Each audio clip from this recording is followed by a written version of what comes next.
Bonsoir à toutes et à tous. Merci d'être venus aussi nombreux pour assister à cette conférence. Ce soir, symposium a l'honneur de recevoir un homme d'État, l'ancien Premier ministre et ministre de l'Intérieur Bernard Cazeneuve, commandeur de la Légion d'honneur. Monsieur Cazeneuve, revenons sur votre carrière. Dès votre jeunesse, vous manifestez un fort intérêt pour la politique. Étudiant à l'Institut d'études politiques de Bordeaux, vous êtes membre du bureau national du mouvement des radicaux de gauche, un parti de centre-gauche, contrairement à ce que pourrait laisser penser son nom. Vous adhérerez ensuite au Parti socialiste, suivant ainsi la marche de votre père, qui fut responsable du Parti socialiste dans l'Oise. Vous entamez votre carrière professionnelle dans le droit, en tant que juriste à la Banque populaire, avant de vous rapprocher du monde politique en intégrant les cabinets ministériels.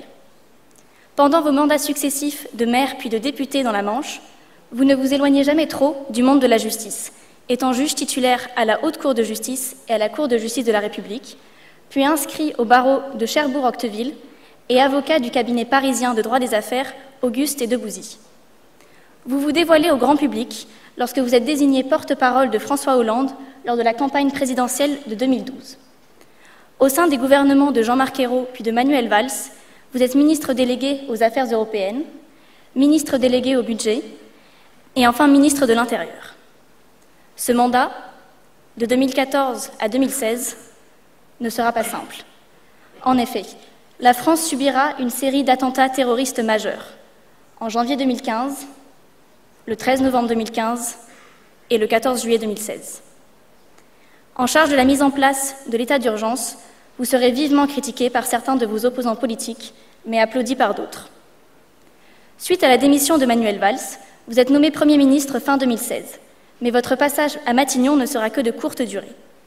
Après la passation de pouvoir avec Édouard Philippe, vous réintégrez le cabinet d'avocats Auguste et Debouzy, où vous intervenez principalement sur des questions de compliance, en apportant votre expertise dans les domaines du contentieux, de l'arbitrage ou encore du droit pénal des affaires. Cette année, vous êtes devenu membre du conseil d'administration de l'IEP de Bordeaux, où vous avez effectué vos études, et avez également annoncé votre retour en politique. Certains de vos soutiens voient en vous un avenir pour le Parti socialiste, voire pour la gauche. En tant que président du think tank Le Club des juristes, vous cherchez à proposer de nouvelles idées afin d'encourager les interactions entre le droit du monde de l'entreprise et de la politique, mais aussi afin d'affirmer la place du droit dans le débat public. C'est surtout cela que M. Cazeneuve est venu échanger avec nous ce soir. Monsieur le Premier ministre, merci encore pour votre présence à cette conférence qui, j'en suis sûre, sera très enrichissante.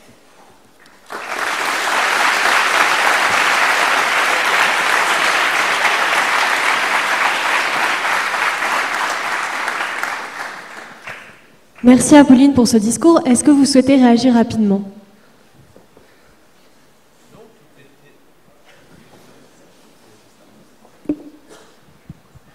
Non, tout était parfaitement juste dans la biographie qui vient d'être évoquée devant vous. C'est aussi juste que les fiches du ministre de l'Intérieur, avec un niveau de précision très grand. Donc, je voudrais vous remercier de toutes et toutes de m'accueillir dans ces lieux, de me permettre d'avoir cet échange avec vous. Vous l'avez construit au cours des derniers jours en liaison avec moi pour qu'il soit le plus spontané, le plus riche possible. Et c'est toujours un très bon moment pour moi que celui de la rencontre avec les étudiants, de l'échange spontané. Et je me réjouis de passer ce moment avec vous. On vous remercie pour cette réaction au discours d'Apolline. Notre première question concerne votre passé de député. Quelles sont les libertés pour le législateur vis-à-vis du gouvernement et entre autres des lobbies lors de l'élaboration d'un texte de loi?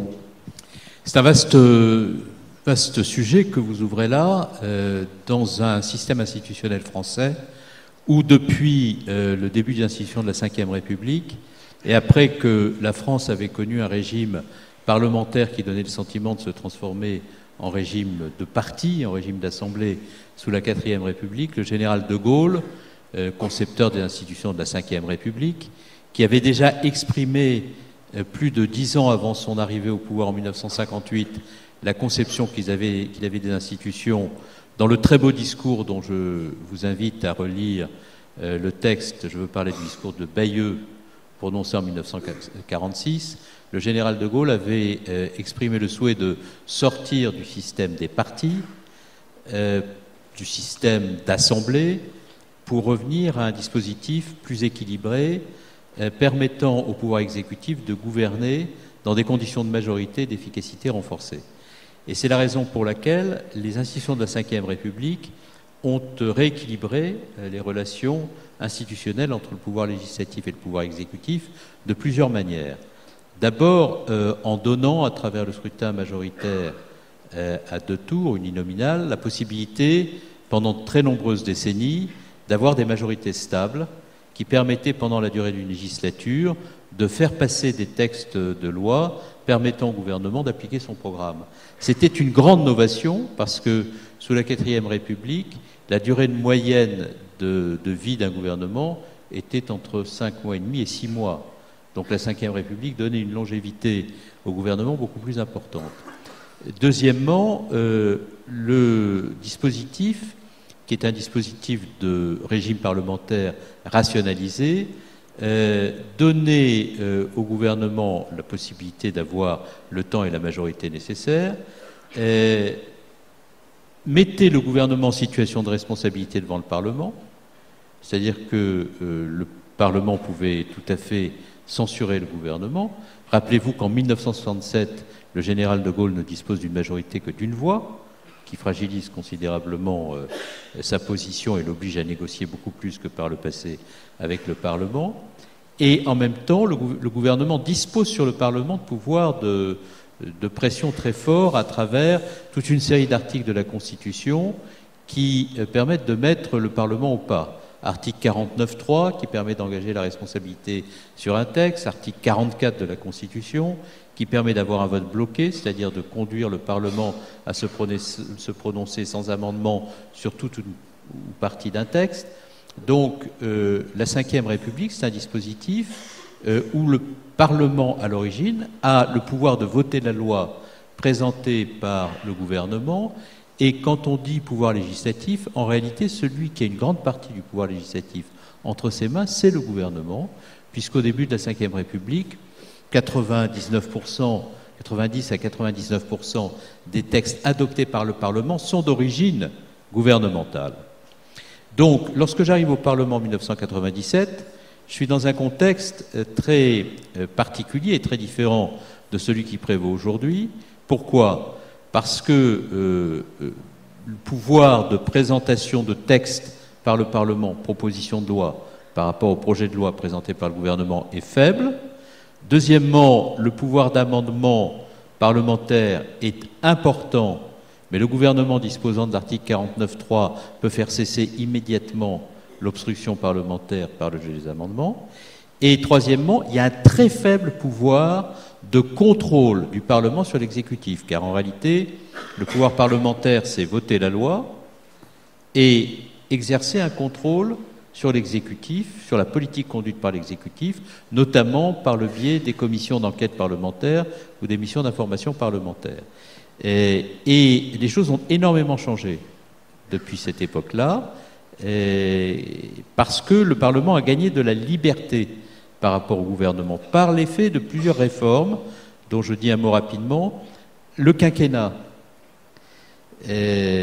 a raccourci le temps de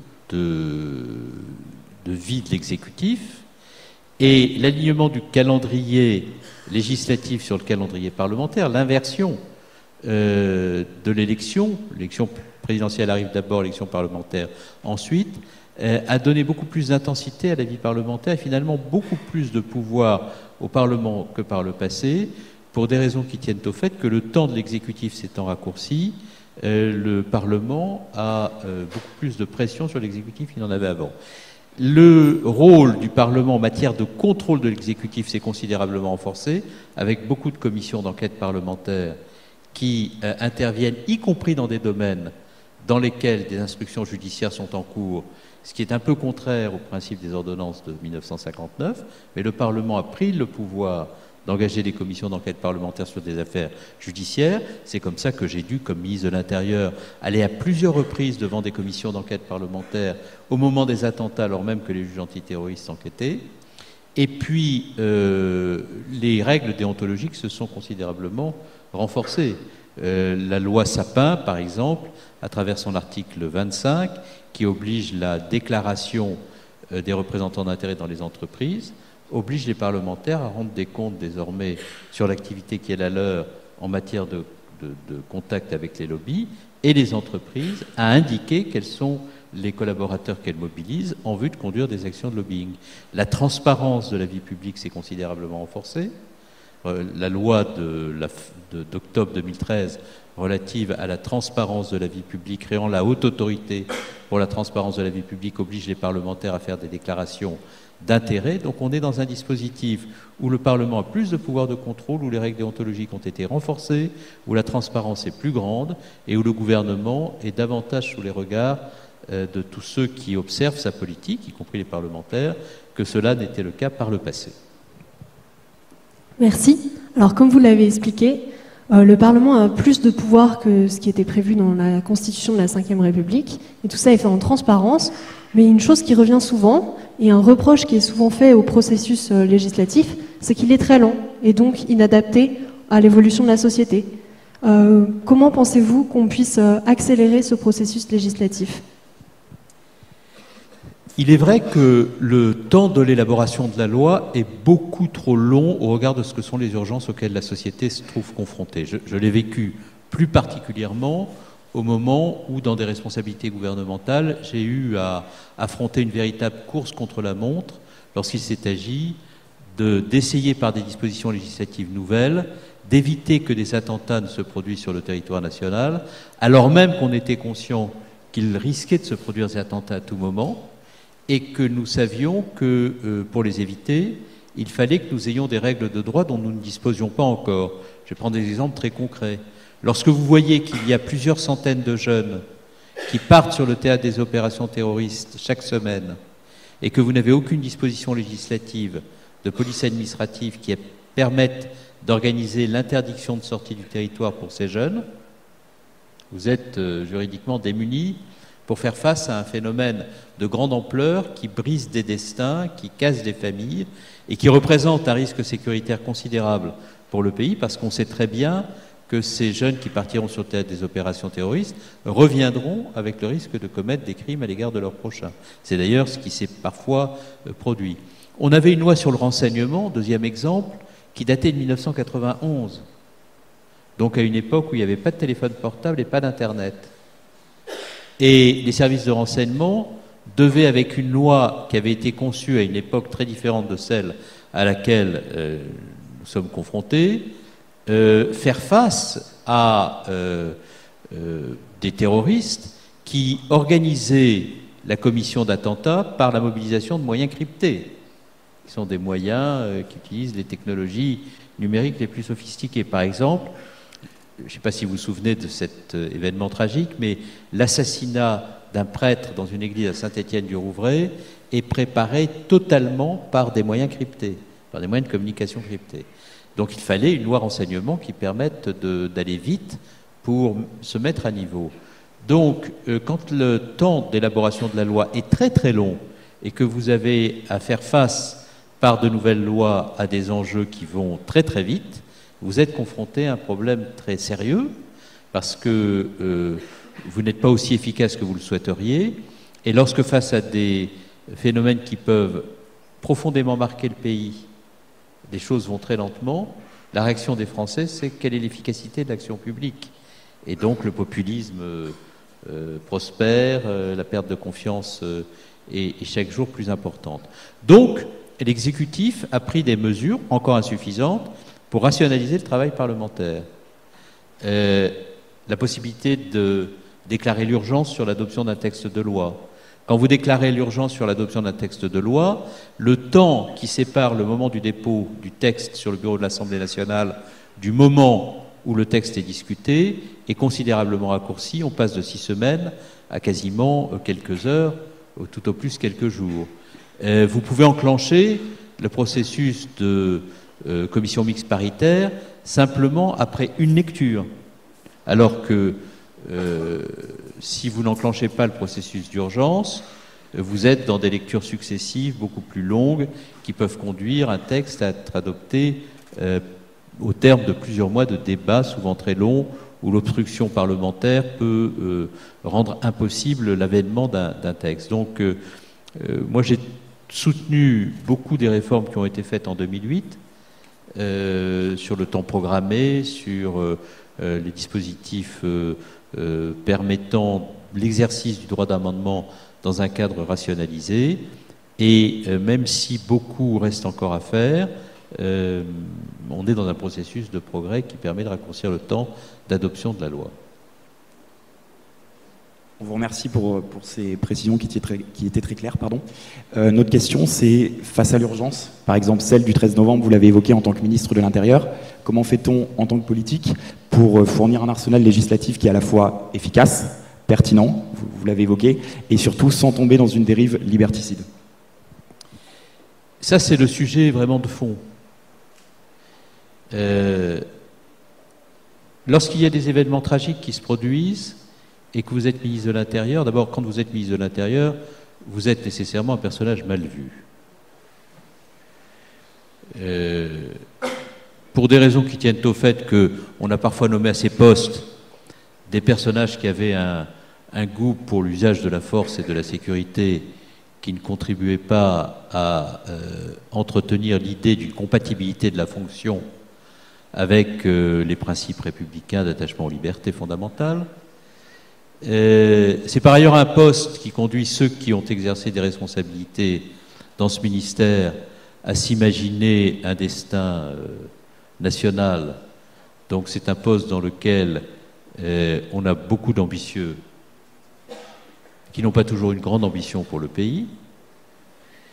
Et par ailleurs, c'est un poste où l'équilibre entre sécurité et liberté est très difficile à obtenir, parce qu'on demande beaucoup de comptes au ministre de l'Intérieur sur la capacité qui est la sienne à maintenir la sécurité des Français, à les protéger lorsqu'il y a un niveau de menace très élevé, confère le terrorisme, mais on leur demande peu de comptes au ministre de l'Intérieur sur leur capacité à protéger les libertés publiques et les libertés fondamentales, alors même que le ministère de l'Intérieur n'est pas seulement le ministère de la Sécurité, qu'il est aussi le ministère de l'État et des libertés publiques, le ministère des territoires, parce que les préfets sont présents dans les territoires et qu'une grande partie de l'organisation de l'administration déconcentrée de l'État repose sur l'impulsion donnée par le ministère de l'Intérieur et le ministre lui-même, et que le ministre de l'Intérieur est garant de la protection des libertés publiques. Il y a d'ailleurs une direction au ministère de l'Intérieur qui s'appelle la direction de libertés publiques, dont le rôle est d'assurer le respect des libertés. Comment est-ce qu'on trouve cet équilibre? De plusieurs manières. D'abord, lorsque le ministre de l'Intérieur agit contre le terrorisme notamment, il agit contre le terrorisme pour que la violence extrême ne puisse jamais remettre en cause ce à quoi nous tenons le plus, c'est-à-dire à nos libertés. Lorsque on tue des journalistes et des caricaturistes, c'est à la liberté de la presse qu'on s'en prend.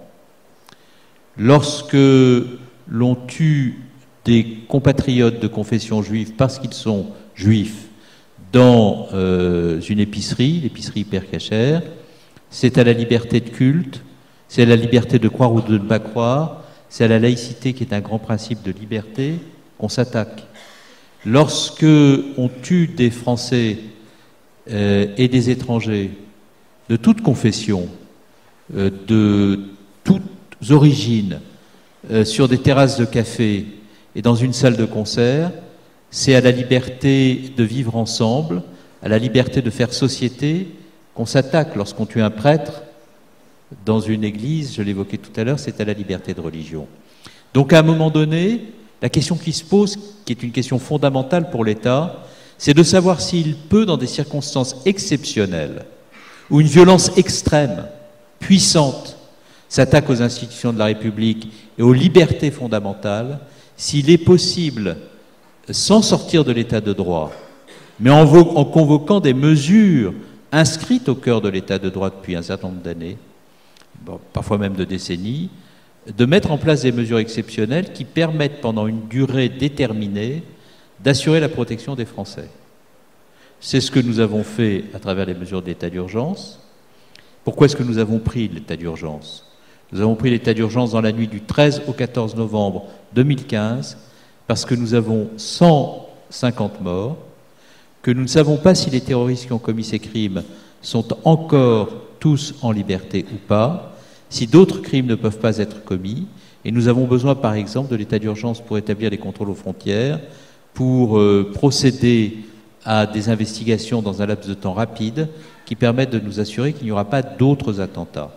De la même manière, lorsque nous décidons de mettre en place l'interdiction de sortie du territoire ou le blocage administratif des sites qui appellent et provoquent au terrorisme, nous prenons des mesures exceptionnelles pour faire en sorte que la cyber-haine ne se développe pas et n'incite pas à la commission d'actes terroristes nouveaux. Et nous le faisons au nom d'une certaine conception des libertés. Cela ne peut se faire sans remettre en cause toutes les libertés, parce que l'État peut aussi remettre en cause toutes les libertés au nom de la nécessité de les préserver. Il faut un fort contrôle parlementaire et juridictionnel.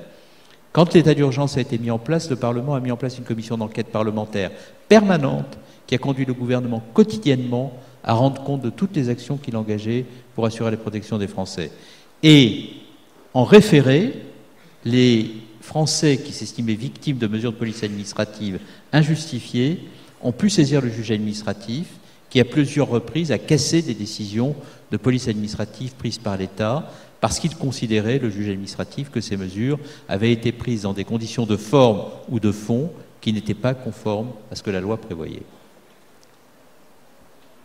Merci pour cette réponse. Vous l'évoquiez tout à l'heure, la question des revenants. Ce sont les combattants qui sont partis, les jeunes Français qui sont partis combattre pour l'EI et qui reviennent en France. C'est une question qui ne fait pas forcément l'unanimité. On peut soit les laisser être jugés là-bas, sachant qu'ils peuvent encourir jusqu'à la peine de mort, ou qu'ils soient jugés en France. Qu'en pensez-vous? Et pensez-vous que l'arsenal judiciaire français est prêt pour ça? 3 éléments de réponse rapides. Premièrement, lorsque nous avons mis en place l'interdiction de sortie du territoire, il y a eu un débat extrêmement vif au Parlement et dans l'opinion publique française. Un certain nombre d'organisations politiques, dont le Front National, m'ont reproché à ce moment-là d'avoir mis en place cette interdiction de sortie du territoire qui consistait à garder sur le territoire national des gens dangereux pour pouvoir les déradicaliser, les judiciariser. Le raisonnement était le suivant à l'époque: plutôt que de les garder chez nous, laissez-les aller se faire tuer en Irak et en Syrie, nous serons ainsi débarrassés de ces individus dangereux. C'était oublier qu'ils ne seraient pas tous tués, que certains reviendraient sur le territoire national, encore plus dangereux qu'ils n'étaient partis, enivrés par la haine qui leur aurait été inculquée par les groupes terroristes, formés à tuer.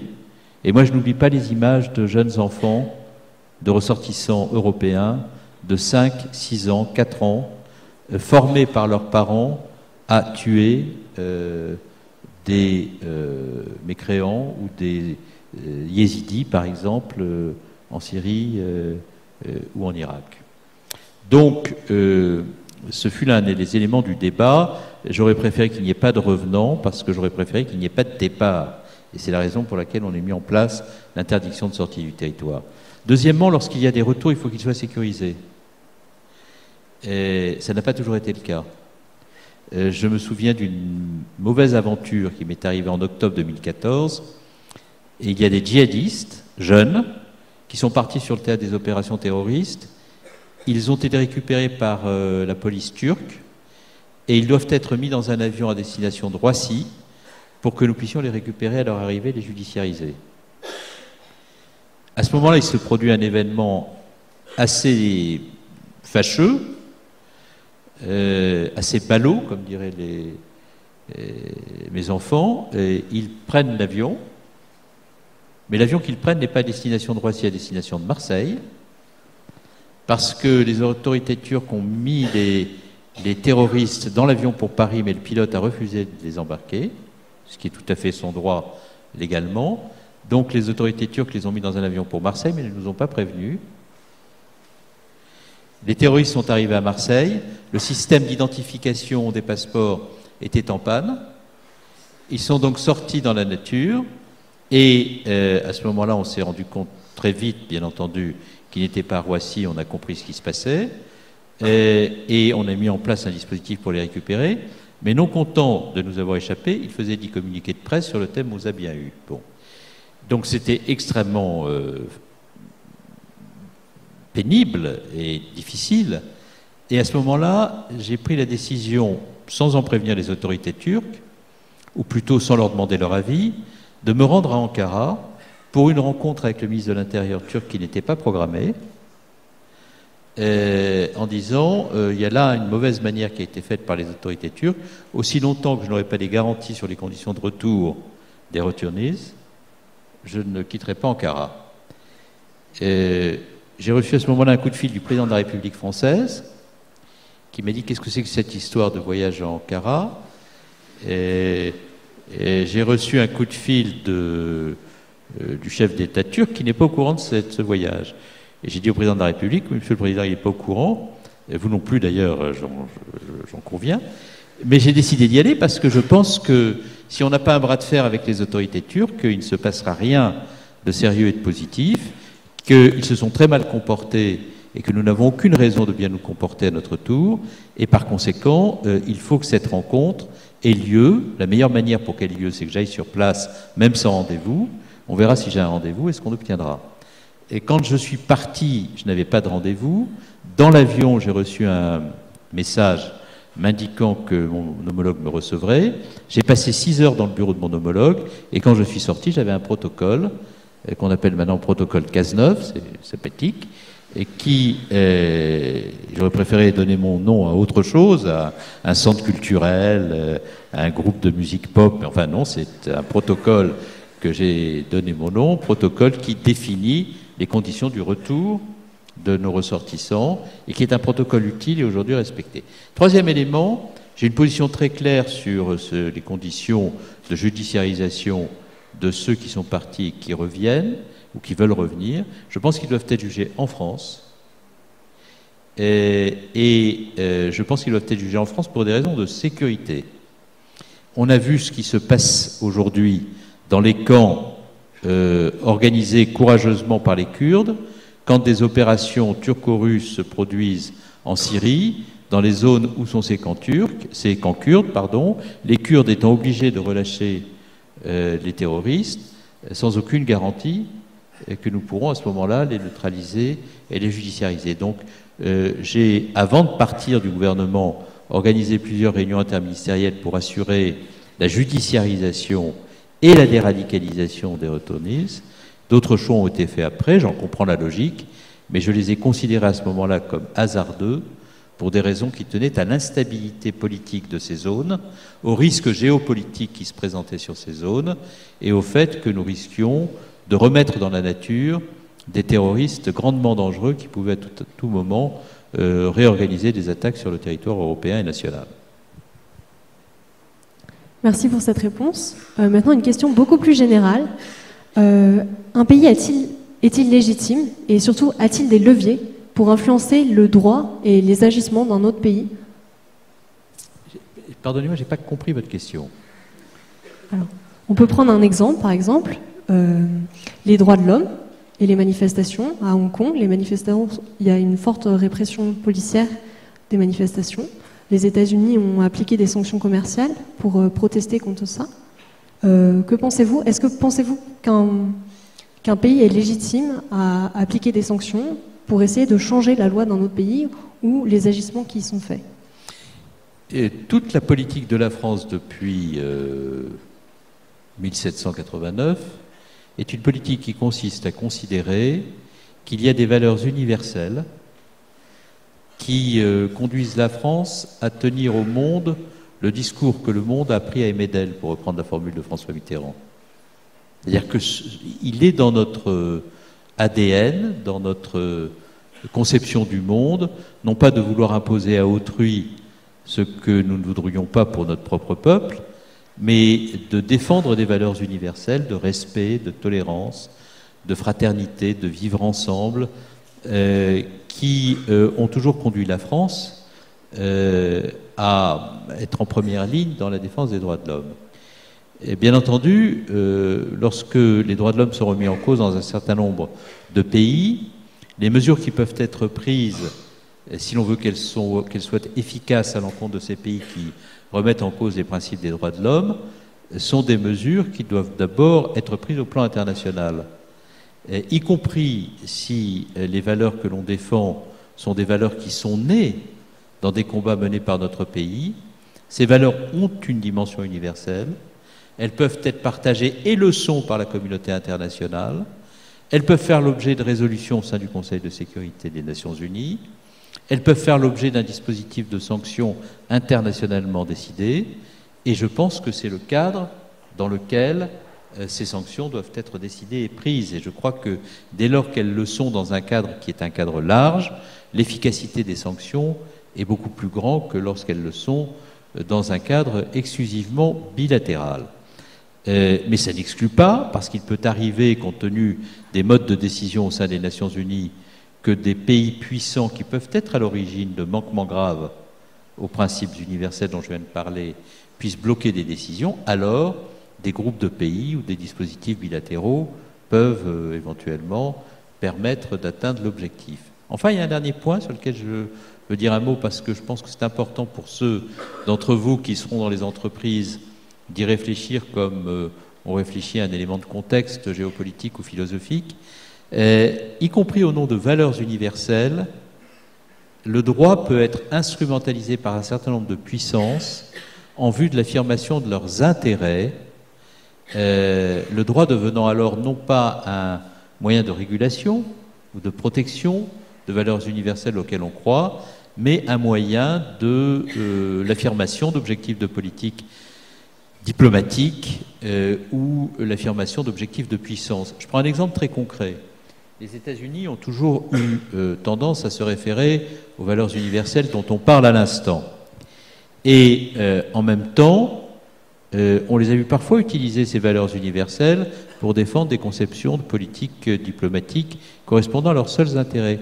Lorsque les États-Unis participent à la négociation d'un traité concernant l'Iran, le JCPOA, que ce traité fait l'objet d'une ratification, ou en tous les cas d'un accord international, et que les États-Unis unilatéralement, alors même que cet accord qui est placé sous le contrôle de l'AIEA n'a fait l'objet d'aucune remise en cause, décide de rompre le contrat, en menaçant l'ensemble des entreprises qui continuent à commercialiser avec l'Iran de sanctions qui ne sont pas virtuelles. C'est-à-dire quand le Department of Justice américain décide d'engager des poursuites contre des entreprises qui ont pu faire des transactions en dollars et qui sont maintenues dans des zones placées sous sanction par les États-Unis, le niveau d'amende peut être exorbitant, atteindre plusieurs milliards d'euros. Donc là, on est dans une autre affaire. On est dans l'instrumentalisation du droit à des fins d'affirmation d'objectifs politiques ou de prérogatives de puissance. Il faut faire attention à ce que l'universalisme des valeurs ne soit pas invoqué à des fins d'affirmation d'objectifs de puissance. Toute la diplomatie est là pour éviter que cela ne se produise trop souvent. Merci pour votre réponse. Pour rester sur le thème des sanctions, nous avons reçu en début d'année M. Laurent Fabius sur le thème de l'écologie. On a évoqué avec lui le problème de la forêt amazonienne, comment protéger la forêt amazonienne, puisque M. Bolsonaro, le président du Brésil, refuse de légiférer en ce sens. Donc, d'après vous, faut-il mettre en place des sanctions, par exemple économiques comme on a pu l'évoquer, ou faut-il forcer, inciter M. Bolsonaro à légiférer pour la protection de l'Amazonie? Qu'est-ce que vous a répondu, Laurent Fabius, sur ce sujet? Monsieur Laurent Fabius nous a répondu que la difficulté était qu'on ne pouvait pas, qu'il était très difficile, à moins que tous les États se mettent d'accord pour des politiques pour faire payer l'Amazonie, enfin pour faire payer le Brésil pour leur pollution et leur déforestation. Bolsonaro se comporte comme un criminel, parce que aller détruire l'un des poumons de la planète de façon aussi cynique, avec un sort réservé aux populations qui vivent en Amazonie, qui est quand même très loin de ce que sont les principes universels que l'on évoquait à l'instant. Dans un contexte de surcroît de réchauffement de la planète qui rend les actes à l'origine desquels il se trouve hautement répréhensibles, pose un problème qui ne concerne pas le Brésil seul, pour le coup. Tout à l'heure, on évoquait des actes de répression dans des pays dont on peut considérer qu'ils concernent les seuls pays où ces actes de répression sont produits, même si lorsqu'on est universaliste, chaque atteinte portée aux droits humains est une atteinte qu'on porte à soi-même. Et c'est en cela d'ailleurs que la dimension des droits humains est universelle, parce qu'elle renvoie à une notion fondamentale sans laquelle on ne peut pas vivre ensemble, qui est la notion d'altérité. L'altérité, c'est quoi? C'est le refus d'accepter que l'on fasse à autrui ce que l'on n'aimerait pas que l'on fasse à soi-même. Et c'est par le processus de transposition intellectuelle que ce qui est fait à d'autres dans des pays qui sont loin de nous est une mauvaise manière qui nous est fait à nous-mêmes, dès lors qu'on est universaliste. Mais sur l'affaire de l'Amazonie, les conséquences sur la planète peuvent être considérables dans le contexte climatique que l'on sait, et les effets sur des populations qui ne vivent pas dans cette zone peuvent aussi être tout à fait importantes. Donc, je rejoins parfaitement ce que disait Laurent Fabius. Il faut des sanctions, mais pour que ces sanctions soient efficaces, elles ne peuvent être qu'internationalement décidées et négociées. Pour rester sur le thème d'une nécessité de légiférer au niveau international, sur le plan européen, dans quelle mesure l'uniformisation du droit européen permet-il à un État membre de légiférer seul? On pense notamment au thème de la sécurité qui, a priori, devrait être une problématique internationale, en tout cas européenne. Mais sur la question de la sécurité, il y a un principe de subsidiarité, de fait, entre ce qui se fait au plan européen et ce qui se fait au plan national. Là aussi, laissez-moi prendre des exemples concrets. Lorsque l'attaque du 13 novembre se produit, elle est produite par des individus qui ne sont pas de nationalité française, et pour ceux qui sont européens, ils sont de nationalité belge. Ils ont été sur le théâtre des opérations terroristes en Irak et en Syrie. Ils sont revenus sur le territoire européen par les îles grecques. Ils ont traversé les Balkans, ont séjourné quelques jours en Belgique, avant que de résider quelques heures seulement dans un appartement conspiratif. On appelle un appartement conspiratif, c'est un appartement dans lequel des conspirateurs à l'origine d'un attentat vivent quelques heures avant la commission de leur acte. On appelle ça, au ministère de l'Intérieur, un appartement conspiratif. Donc ils ont vécu quelques heures dans un appartement conspiratif à proximité de Paris, et puis ils ont frappé. Bon. Vous voyez bien que cette question-là, qui apparaît comme une question de sécurité française, pose des problèmes qui vont bien au-delà des frontières. Comment est-il possible que des ressortissants de l'Union européenne aient pu franchir les frontières extérieures de l'Union européenne en Grèce, de retour de théâtre des opérations terroristes, sans qu'à aucun moment ils n'aient été contrôlés au moment du franchissement des frontières extérieures? Il y avait une explication à ça. C'est que le droit européen, prévu par Schengen, interdit le contrôle aux frontières extérieures des ressortissants européens qui bénéficient du principe de la libre circulation au sein de l'Union.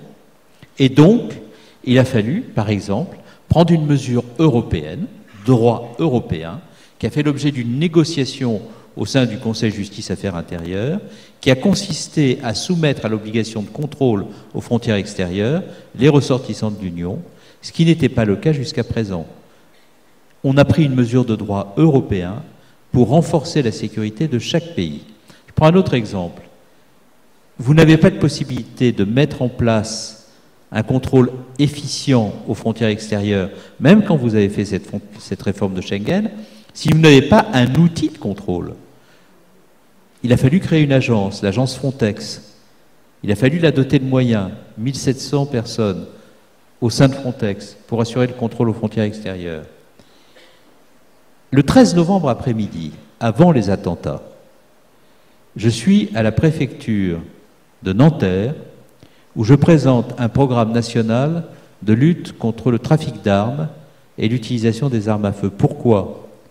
Parce que j'attends depuis 2 ans une directive européenne que je n'ai pas réussi à obtenir des autorités européennes, parce que, comme les armes viennent, pour un très grand nombre d'entre elles, les armes lourdes avec lesquelles on commet ces attentats, des Balkans, Kosovo, Serbie, etc., que ces armes sont reconditionnées avant d'être vendues sur les réseaux de la cybercriminalité. Donc vous voyez bien que si je n'ai pas une coopération au sein d'Europol, une coopération judiciaire au sein d'Eurojust, une directive européenne qui permet d'assurer la traçabilité des armes et de lutter contre le trafic d'armes, la sécurité intérieure, elle est difficile à obtenir. Bon. Si je n'ai pas une possibilité de rétablir le contrôle aux frontières extérieures alors que le contrôle a été supprimé avec la libre circulation, comment est-ce que je fais en sorte qu'il n'y ait pas d'entrée sur le territoire national de terroristes? Donc tous ces sujets sont étroitement imbriqués. Et aucune mesure nationale destinée à assurer la sécurité des Français n'est efficace si elle n'est pas articulée à un ensemble d'éléments du droit européen pour toutes les raisons que je viens de vous expliquer. Je vais prendre un autre exemple qui est très intéressant, qui concerne le Brexit. Lorsque je suis nommé ministre de l'Intérieur, je reçois un coup de fil 10 jours après ma nomination de mon homologue britannique, qui à l'époque s'appelle Theresa May, qui est devenue Premier ministre par la suite. Et Theresa May m'appelle en me disant « J'ai besoin de vous voir d'urgence, j'aimerais bien que vous veniez à Londres ou que je vienne à Paris la semaine prochaine. J'ai un sujet très important et très délicat dont j'aimerais vous parler. » Je me rends à Londres.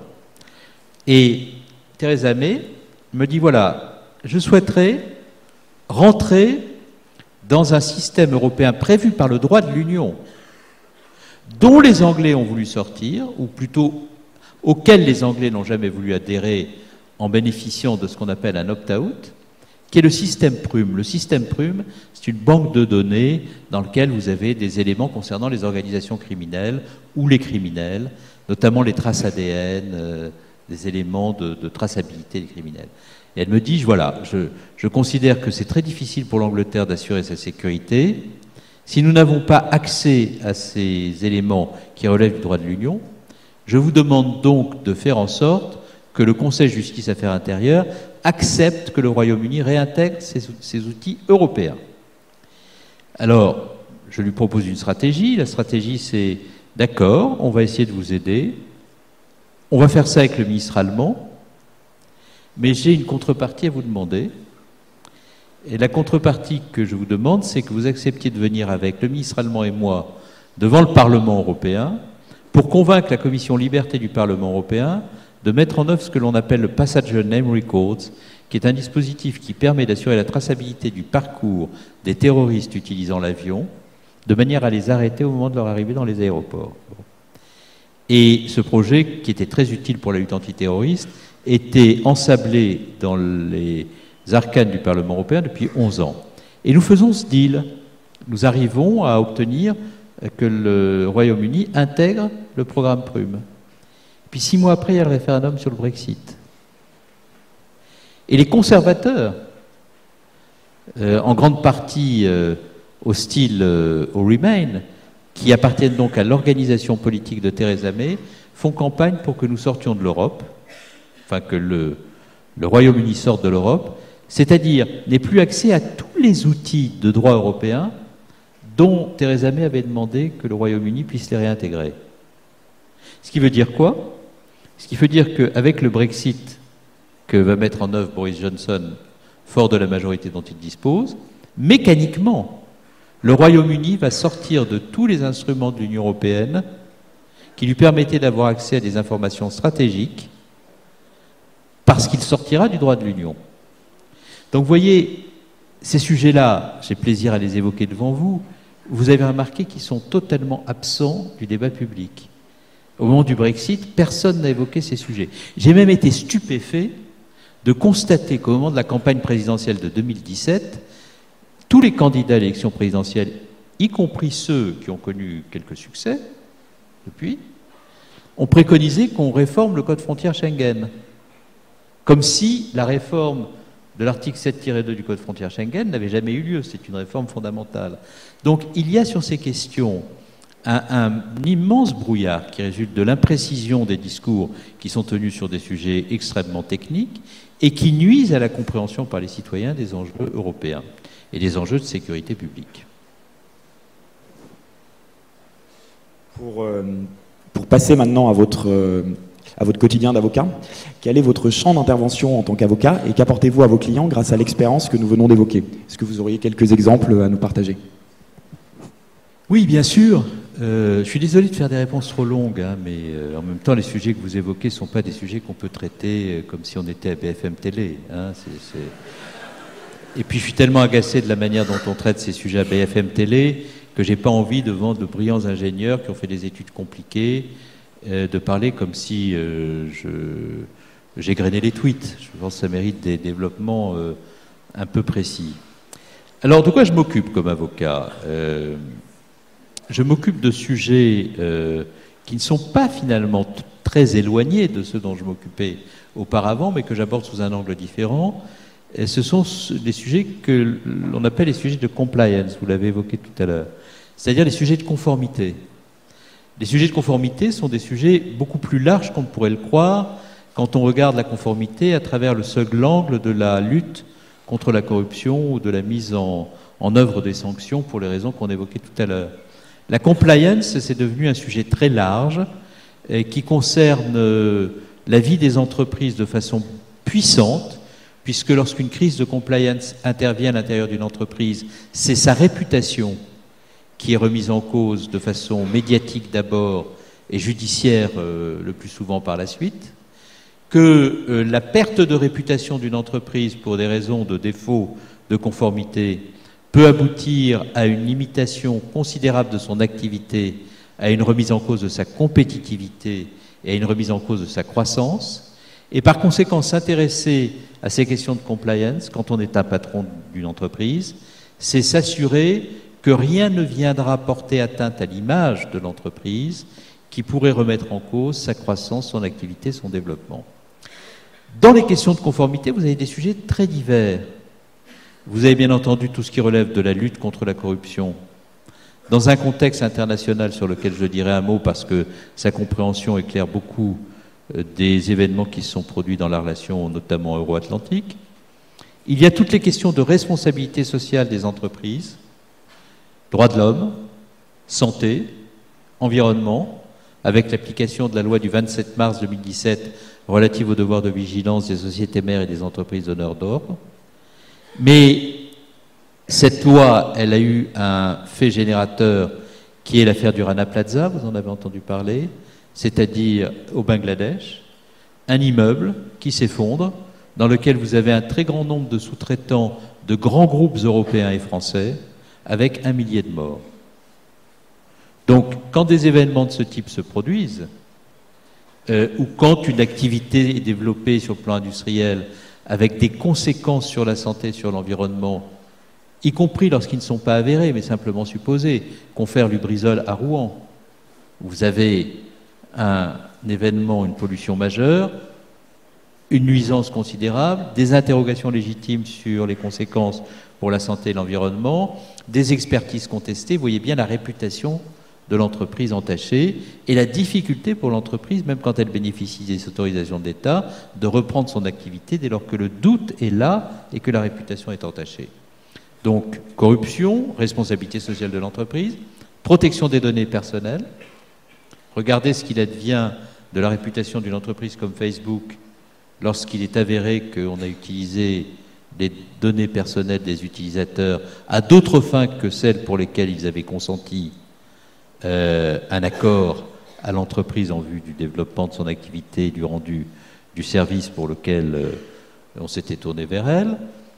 Donc, quand vous prenez données personnelles, concurrence, position dominante, RSE, corruption, vous avez là un panel de sujets qui peuvent être percutants pour la vie d'une entreprise et porter atteinte à sa réputation. Donc, ces sujets font l'objet de règles de droit. La lutte contre la corruption en France a complètement changé de périmètre avec l'adoption de la loi Sapin 2, qui oblige les entreprises à mettre en place des dispositifs de conformité qui jusqu'à présent n'existaient pas, qui donne la compétence au juge pénal pour développer des actions dans un cadre extraterritorial afin de mieux lutter contre la corruption d'agents publics étrangers. Vous avez l'obligation de déclarer vos représentants d'intérêt, c'est-à-dire vos lobbyistes. Ça change complètement la vie d'une entreprise et ça fait de la lutte contre la corruption parce qu'il y a un texte qui est là et qu'il faut appliquer une obligation, là où auparavant c'était simplement une déclaration d'intention éthique de l'entreprise. Idem pour le devoir de vigilance ou avec le règlement RGPD européen applicable en droit français.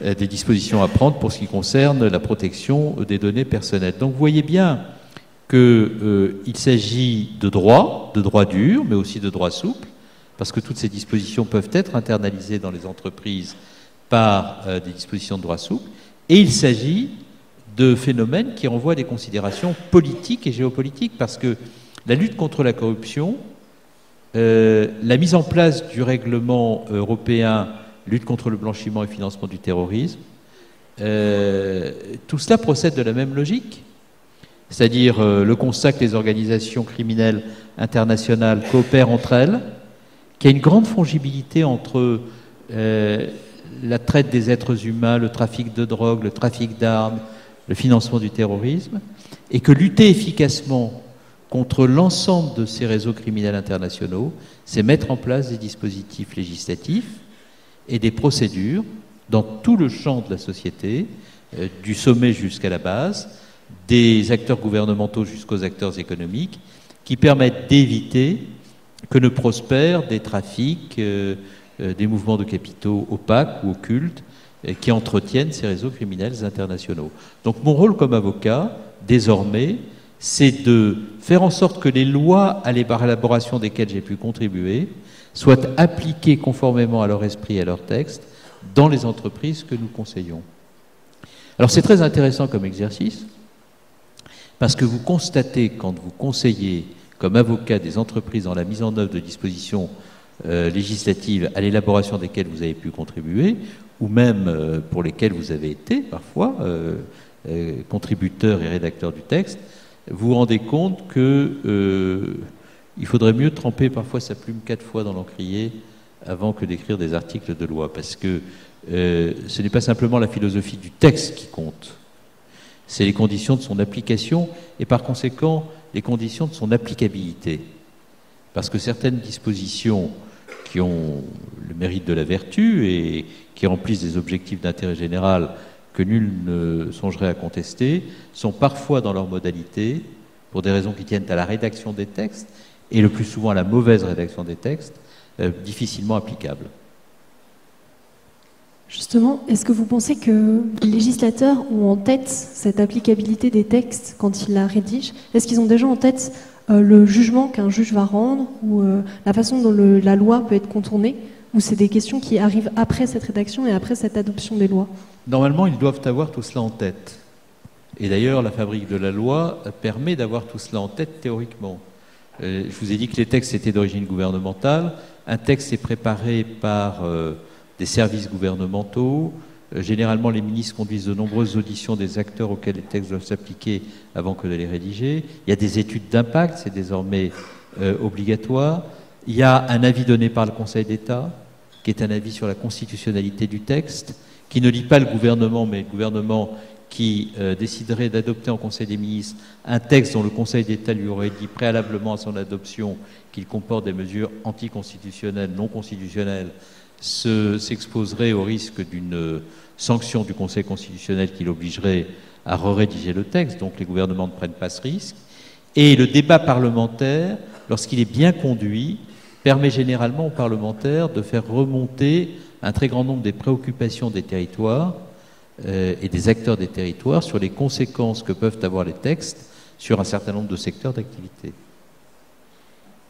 Donc, normalement, l'écueil doit être évité, mais comme la politique n'est pas une science exacte, et qu'il y a beaucoup de textes qui se fixent des objectifs d'affichage politique et qui ne parviennent pas à céder à la facilité de la posture, il arrive qu'il y ait des textes qui soient des textes d'inspiration politique dont les conditions d'application soient particulièrement difficiles.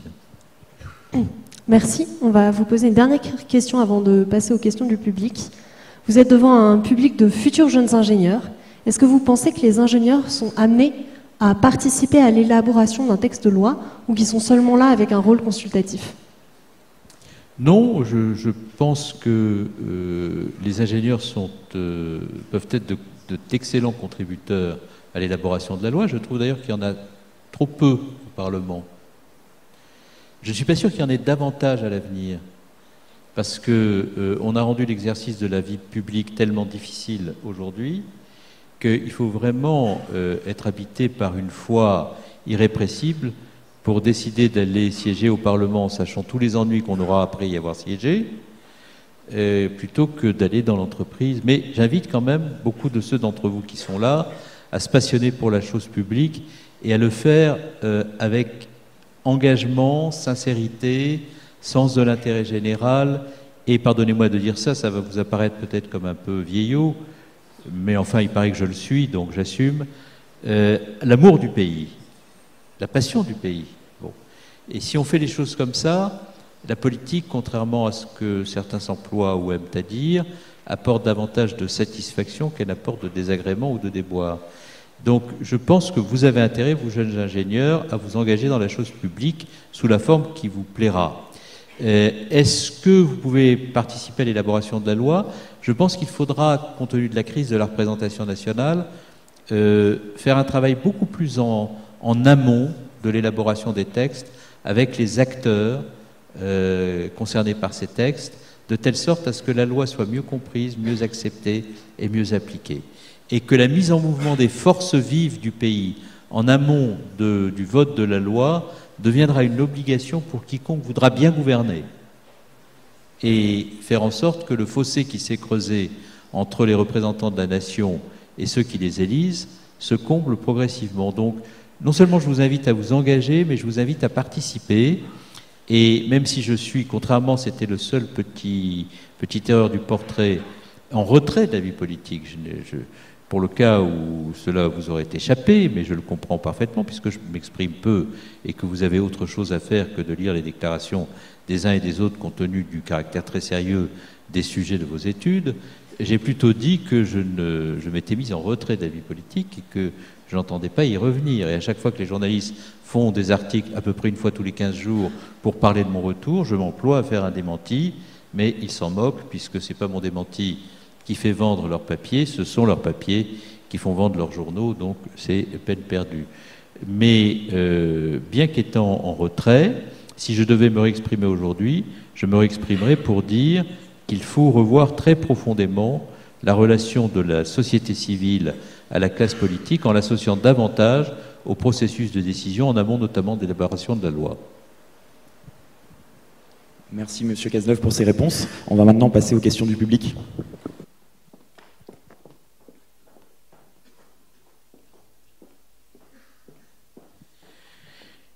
J'ai un petit inconvénient, c'est que je ne vois rien à la salle. Donc je ne sais pas d'où vous allez me poser ces questions. Là, je vois une silhouette qui se lève, donc je...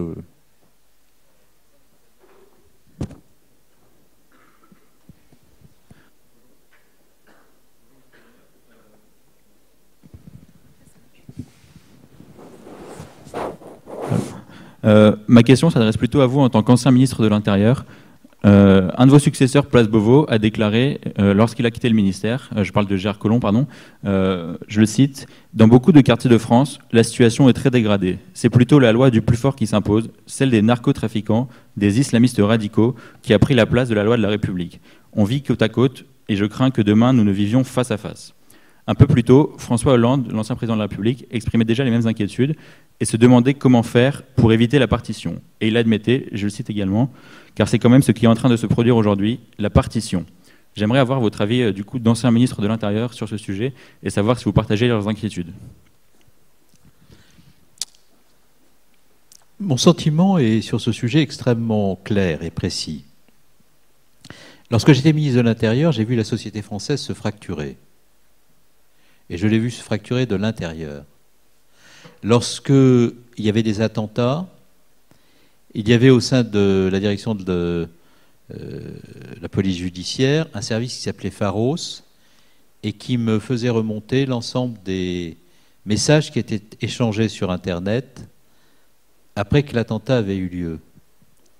Et j'ai été effrayé par la force des messages antisémites, appelant au terrorisme, anti-musulmans, anti-catholiques, anti-élus, anti-État. Comme si l'espace numérique, qui avait été conçu comme un espace de communication, d'échange, d'informations, ce qu'il est par ailleurs, s'était transformé, sous l'effet de la violence terroriste, en un réceptacle de toutes les haines. J'ai été également très frappé de voir, en dehors du cadre terroriste, que Internet était devenu le lieu dans lequel on pouvait, dans le plus grand anonymat, et avec le sentiment de la plus grande impunité, dire absolument n'importe quoi sur tout sujet, sur toute personne, sans aucune conséquence pour celui qui profère ces insultes ou ces contre-vérités, avec beaucoup de souffrance pour ceux qui les subissent, et une impossibilité du système de procéder au rétablissement de la vérité. Et ça, bien entendu, crée un climat de radicalité violente sur le plan verbal, mais de radicalité violente sur le plan des actes eux-mêmes. Et je pense que lorsque l'inhibition de la communication numérique permet le développement dans la plus grande impunité de tous les discours qui appellent et provoquent à la confrontation, il n'est pas étonnant que la vraie confrontation intervienne dans la violence la plus grande, dans la rue. Je pense que des valeurs se perdent à mesure que cette société gagne. Des valeurs dont on a perdu le sens du contenu ou qu'on instrumentalise à des fins politiques, parce que la radicalité dont je viens de parler incite à cela. Là aussi, je prends un exemple très concret. Il y a une valeur fondamentale à laquelle je crois par culture, par conviction, par transmission de ce qui m'a été transmis par mes parents, notamment par mon père, qui était un instituteur, un hussard noir, et qui nous a élevés, mon frère et moi, dans la fréquentation des enfants qui étaient ses élèves, qui étaient des élèves d'un quartier très en difficulté et qui venaient de tous horizons et de toutes origines. Et pour lui, la laïcité, c'était la possibilité de croire ou de ne pas croire. Quand on avait fait le choix de sa religion, d'être garanti qu'on serait protégé par l'État, qui était le garant de la liberté de croire ou de ne pas croire, et si l'État ne reconnaissait aucun culte en vertu de ce qu'est la laïcité, ce n'était pas parce qu'il détestait les religions ou entendait les ignorer toutes, mais c'était précisément parce qu'il faisait de la mise à distance de ces institutions des religions la condition du libre choix par les citoyens de leur propre parcours spirituel et individuel. Eh bien aujourd'hui, la laïcité est battue en brèche, elle est instrumentalisée soit par ceux qui veulent en faire un instrument de manifestation d'hostilité à l'égard d'une religion, soit par ceux qui, adhérant à une religion, souhaitent enfermer un certain nombre de territoires dits perdus de la République dans le communautarisme. Et je partage, pour l'avoir vu, et le film Les Misérables témoigne aussi de cela, le fait qu'il y a, dans un certain nombre de territoires, un recul du service public et de l'esprit républicain, et une substitution à l'esprit républicain d'un enfermement communautariste, avec parfois la promotion de règles qui ne sont pas les règles de la République, mais qui sont les règles que la communauté considère comme devant prévaloir dans tel ou tel quartier. Moi, je suis ardemment républicain. Et quand je vois que les notions de respect que l'on doit à son prochain disparaissent et s'effacent, quand je vois cette violence numérique prendre le pas, quand je vois des notions fondamentales et éminemment républicaines comme la laïcité s'étioler, s'abîmer, avec une responsabilité éminente de la classe politique de droite et de gauche, qui instrumentalise ces valeurs à des fins politiques, je me dis que la fracturation que j'ai vue de mes yeux et qui m'a grandement inquiété pourrait se transformer en une confrontation. Et d'ailleurs, si comme ministre de l'Intérieur, j'ai toujours fait extrêmement attention aux mots que j'utilisais, et si j'ai parlé beaucoup moins que d'autres ministres de l'Intérieur, et si j'ai évité d'utiliser ou de convoquer des concepts violents ou des concepts transgressifs pour occuper l'espace médiatique sans me préoccuper des conséquences que cela pouvait avoir, c'est parce que j'avais grandement conscience que l'on pouvait passer de la fracturation à la confrontation. Et si je suis resté longtemps au ministère de l'Intérieur, et si j'ai beaucoup freiné des cas de fer pour rejoindre Matignon lorsque le président de la République me l'a proposé, c'est parce que j'avais conscience de cela et que je pensais que jusqu'à la dernière minute, j'étais plus utile dans ce ministère, qui est le ministère des libertés publiques, des principes, des valeurs républicains, que je ne pouvais l'être à d'autres fonctions, notamment comme Premier ministre, mais ensuite on ne fait pas nécessairement ce qu'on veut lorsqu'on est en situation de responsabilité politique. Monsieur Cazeneuve, un papier est sorti en 2014 à Princeton, s'intéressant à ce qui influait réellement la probabilité de passer d'un projet de loi aux États-Unis. Leur conclusion, après 3 ans de recherche, est la suivante. Cette probabilité n'est pas modifiée par le taux d'approbation du public, mais dépend très fortement de la convergence ou non de l'impact du projet de loi et des intérêts des lobbies. Qu'en est-il en France à l'égard de votre expérience? Et pensez-vous que ces conclusions sont toujours valables en 2019? Je pense que nous sommes dans un pays très différent par sa culture et sa relation au droit des pays de tradition anglo-saxonne et des États-Unis. Lorsque l'on regarde le processus historique de création de la société française et de la société politique française et qu'on rapporte cela à ce qui a pu se passer au Royaume-Uni ou aux États-Unis, on constate une chose très singulière. C'est que dans notre pays, l'État a préexisté à la nation. Et la nation s'incarne dans l'État. Et la République permet de faire la synthèse, à travers le creuset de valeurs que j'ai évoqué trop succinctement à l'instant, entre l'aspiration à la souveraineté nationale, la nation et le souverain, et la possibilité pour l'État d'incarner la nation, parfois par un processus de centralisation qui a pu conduire à la négation d'un certain nombre de singularités locales. Ce processus de création historique de l'État-nation français a conduit l'État à faire la norme au nom de l'intérêt général. Et dans la tradition française, le droit est davantage le produit de la volonté du souverain et de l'État incarnant une certaine vision de l'intérêt général que de la jurisprudence élaborée par le juge après que les forces en présence au sein de la société ont essayé de faire prévaloir dans le rapport de force leurs propres intérêts.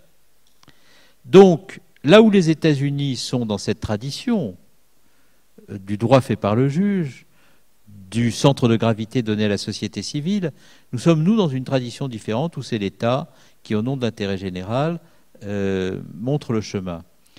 Et donc, ce qui est vrai aux États-Unis l'est moins en France pour des raisons historiques qui tiennent à ce que je viens de décrire imparfaitement, parce que tout cela impliquerait qu'on y passe davantage de temps. Est-ce pour autant que la France est totalement imperméable au lobby? Pas du tout. Je crois que notre pays est très sous la pression des lobbies, les lobbies industriels, des lobbies politiques parfois, des lobbies sociétaux, et on le voit sur des sujets très précis. Regardez ce qui s'est passé sur le glyphosate, par exemple, où on a des études épidémiologiques, une sensibilité de l'opinion publique. Vous parliez de l'opinion publique tout à l'heure. Je suis convaincu que si on fait un sondage sur le glyphosate en France, compte tenu de la grande sensibilité environnementale des jeunes générations et de la prise de conscience des plus anciennes de la légitimité du combat mené par les jeunes générations, on a un sujet majeur. Bon. Est-ce que ce sujet majeur conduit le législateur français à prendre des dispositions aussi puissantes que celles qu'il devrait prendre?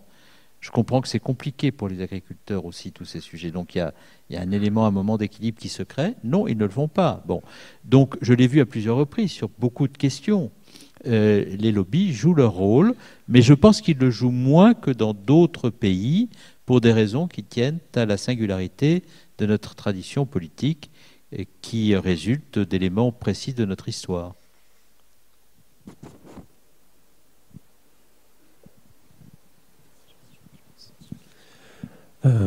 Bonsoir, ici sur votre gauche.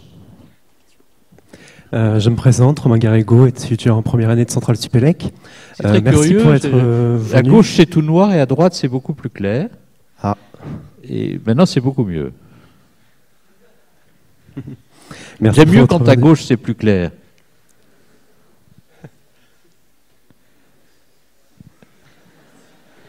Là pour l'instant c'est plus flou. Allez-y. Je m'interroge sur votre vision en tant qu'ancien ministre de l'Intérieur. Comment voyez-vous ce ministère? Le voyez-vous plutôt comme un père protecteur de ses enfants ou plutôt comme un outil utilisé par la population comme les murs ou le mobilier d'une maison? Comme les murs ou le mobilier d'une maison?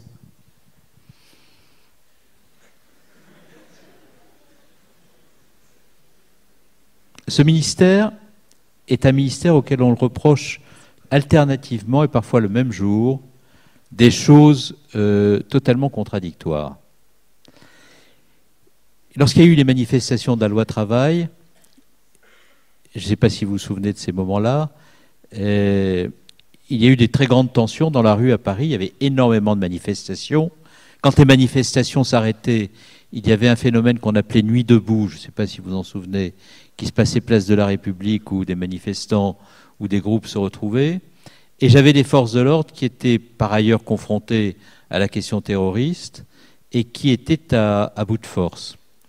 Et dans ces manifestations sur la loi travail, il y avait parfois des violences. Et des violences qui ont marqué les Français. Par exemple, des groupes se sont introduits dans des bâtiments publics et ont procédé à des actes d'une extrême violence. Les consignes que je donnais étaient les suivantes, et elles étaient écrites. Donc si le Parlement avait voulu mettre en place une commission d'enquête sur les conditions du maintien de l'ordre, tous ces documents auraient été déclassifiés et le Parlement aurait pu faire son travail. Les instructions que je donnais étaient les suivantes. 1. Vous préparez en amont les manifestations de manière à essayer d'identifier en amont des manifestations, par du renseignement, ceux qui peuvent venir les perturber et vous essayez de faire en sorte qu'ils soient neutralisés avant qu'ils ne les rejoignent, ces manifestations. Deuxièmement, et vous organisez tout le dispositif de maintien de l'ordre pour atteindre cet objectif. Deuxièmement, vous usez de la force de façon proportionnée. Et s'il y a des exactions qui portent atteinte aux personnes et aux biens, vous essayez d'interpeller le maximum de ceux qui les commettent pour qu'ils soient judiciarisés. Mais quand il y avait des violences, j'avais une partie de l'opposition qui disait « vous êtes laxiste », alors que les instructions que j'avais données étaient celles-ci. Et puis j'avais une partie de l'extrême gauche et de la gauche qui me disait « vous êtes répressif », puisqu'il y a eu tant de blessés, etc. etc. Bon. Souvenez-vous que quand il y a eu l'état d'urgence, j'ai eu une partie de la gauche qui m'a dit « vous êtes un ministre liberticide, vous faites des perquisitions administratives sans que le juge ne soit intervenu, il n'intervient qu'à posteriori. Bon. Vous sortez de l'état de droit en oubliant que la loi de l'état d'urgence était une loi de l'état de droit, prévue par l'état de droit lui-même. » Et d'autres qui, à droite, me disaient « vous devez mettre tous les fichiers sans rétention, sans intervention du juge. » Bon. Donc, vous me dites, est-ce que ce sont les murs que l'on voit ou les meubles? Selon l'endroit où on est dans la maison, on voit soit les murs, soit les meubles. Et moi, mon rôle de ministre de l'Intérieur, dans la conception que j'en avais, pour des raisons qui tiennent à la culture républicaine qui était la mienne, et au fait que j'avais vu beaucoup de ministres de l'Intérieur ne penser leur rôle qu'à travers la sécurité et la force, c'était de faire apparaître ce ministère comme le ministère de l'ordre public, du respect des libertés publiques, du respect du droit et de l'état de droit, de la protection des Français tout à la fois. Et moi, j'aurais aimé pouvoir faire visiter la maison témoin dans toutes ses pièces, dans tous ses aménagements, dans tous ses compartiments. Mais le ministère de l'Intérieur, pour des raisons qui tiennent à son rôle et à sa mission régalienne, est un ministère qui, selon l'angle à partir duquel on le regarde, présente un visage plutôt qu'un autre. Et je ne pense pas que cela changera vraiment rapidement, si toutefois cela peut changer un jour, quelle que soit la personnalité du ministre de l'Intérieur, parce que ce regard porté sur cette réalité est une formidable occasion d'instrumentalisation par les forces politiques. Si on est à gauche ou à l'extrême gauche, on a tout intérêt à faire passer le ministre de l'Intérieur et le ministère de l'Intérieur comme le ministère de la répression brutale, etc. Si on est à droite, on a tout à fait tendance à faire passer le ministère de l'Intérieur et le ministre de l'Intérieur comme un ministre, s'il est à droite, qui en fait suffisamment dans la répression, et s'il est à gauche, comme un laxiste. Bon. Et donc, la préemption de ce ministère comme un enjeu d'instrumentalisation politique dans une société où la question de la relation de la sécurité à la liberté est très mal pensée, où l'esprit de nuance n'est pas ce qui domine, où l'outrance s'empare très vite de ces débats, où la radicalisation du débat politique en France n'aide pas à l'objectivité, à l'apaisement, c'est très difficile de faire apparaître le ministère de l'Intérieur comme ce qu'il est dans sa globalité. Et pour conclure cette réponse, je dirais que pour moi, le ministère de l'Intérieur, c'est un très beau ministère parce qu'il est le ministère de l'État. Ça veut dire quoi, le ministère de l'État?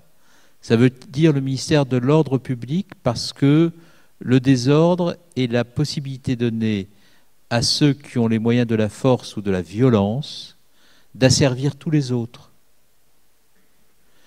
C'est aussi le ministère des territoires. Et c'est par les préfets qui sont sous l'autorité du ministère de l'Intérieur que l'égalité d'accès aux services publics, c'est-à-dire l'égalité, qui est un principe républicain, peut s'incarner. C'est le ministère des libertés publiques, de la laïcité, parce que lorsque le ministre de l'Intérieur prend des mesures de police administrative, c'est pour faire en sorte qu'aucune des libertés auxquelles la République et la nation tiennent comme un joyau ne puisse être remise en cause. Et donc l'État, c'est tout cela à la fois. Et j'invite tous ceux d'entre vous qui seront ministres de l'Intérieur à réfléchir à cela. Parce que être un bon ministre de l'Intérieur, à mon avis, et on n'est jamais sûr d'y parvenir.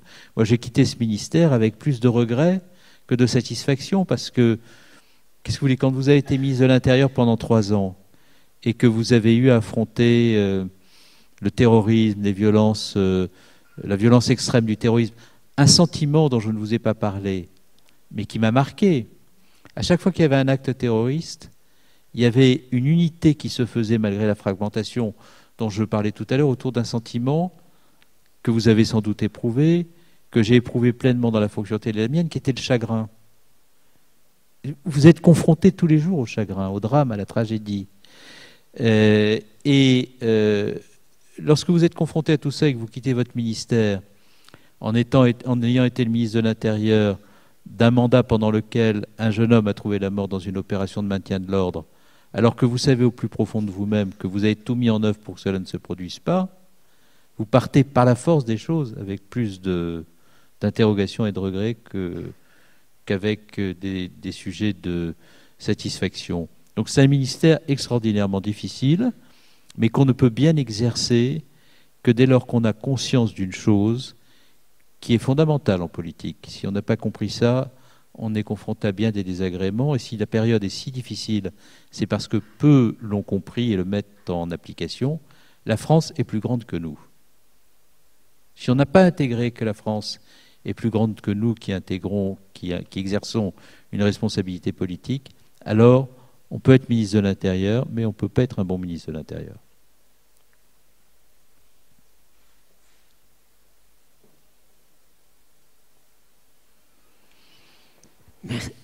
Merci pour toutes ces réponses. Je vous remercie tous d'avoir participé à cette conférence. Vous allez pouvoir retrouver en haut le traditionnel buffet pour échanger un peu plus longtemps. Il y a une buvette ?